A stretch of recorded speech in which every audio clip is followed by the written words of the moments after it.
Today I wanted to talk a little bit about a tool that I've recently picked up that I'll admit for a long time I thought was kind of a gimmick, an overpriced gimmick at that.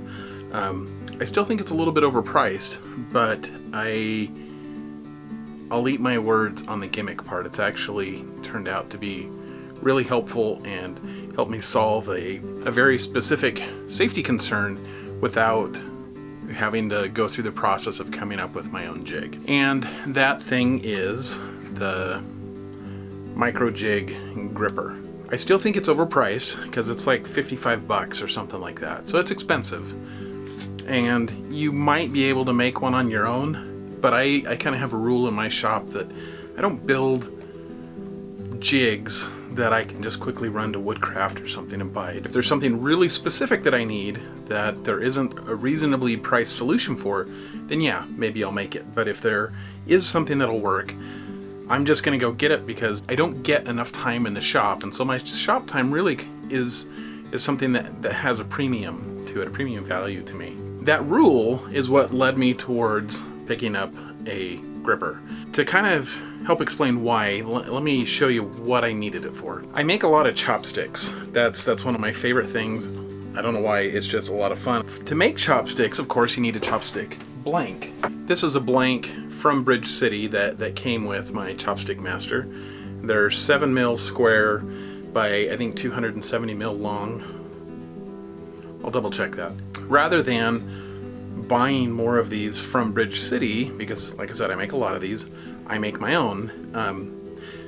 One of these days I'll show the full process, but just to kind of give you the Cliff Notes version, I take the board of whatever wood I'm going to use, I cut it down to 2 feet, joint one edge, and then rip it into 1/4 inch strips. Once these are down to 1/4 inch, I then cut the 2-foot strip in half, and then I take these 1/4 inch strips, run them through the table saw, still at 1/4 inch, and turn them into tons and tons of 1/4 inch blanks. So they're a hair over the 7 millimeter that the Chopstick Master is designed for. To make sure I maximize what I get out of this, I use a thin kerf ripping blade from Freud.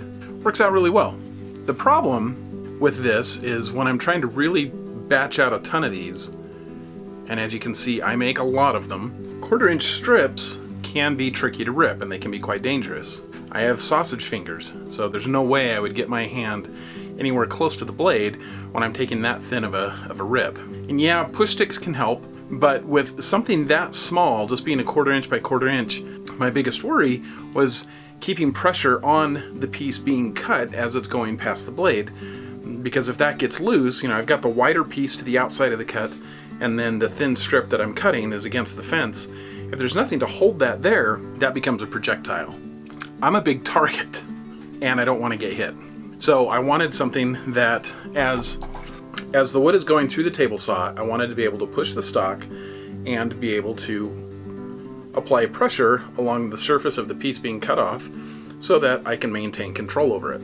And yeah, I probably could have devised my own push block to accommodate that same thing, but like I said, to me that's a waste of time. So I finally decided to try out the gripper. And as you can see here on the bottom, the way I have mine set up, this is just the standard package, I think. I have the thinnest leg, or whatever you call it, on the side that faces my fence, and it is just barely, I don't know how well this will show, it's just barely narrower than the cut that I need to make. So it works out pretty well for holding this in place. Now don't take that to mean that I think this is perfect. There's one improvement that I would really like to see, and if I had a 3D printer or something, I would probably make my own. The grip portion does a pretty good job of holding the stock, but I don't know if it's just because of how many chopsticks I've been cutting or what. It's gotten a little bit slick, it's not as grippy as it was day one.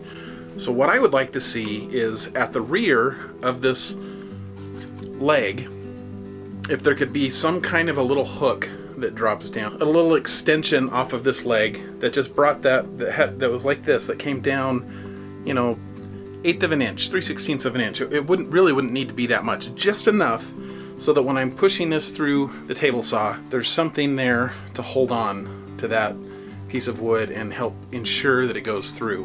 What I've been doing to get past that is I'm, of course, using the gripper, and then I have a push stick behind it that is more of a sacrificial push stick. It's getting cut into, but it's holding that offcut, the piece that I'm really trying to save. It's helping to guide that through the blade so that I don't get part way through and lose grip or something. So anyway, I think that would be a nice improvement. I would buy another one of these little leg things if it did have some sort of nub on the end there to help push the stock through. So anyway, I really like it. I do think it's overpriced, but I do like it. Maybe I'll even try to modify this to have a little thing there. I don't know. But I do think it could be improved. Anyway, those are my thoughts on the gripper. I like it. I just wish it was a little cheaper, and I wish it had that little nub on the end that I've talked about. So there you go. Anyway, thanks for watching. If you have any suggestions or questions or ideas for other ways that I could solve that problem that I haven't thought of yet, let me know. I'll see you next time.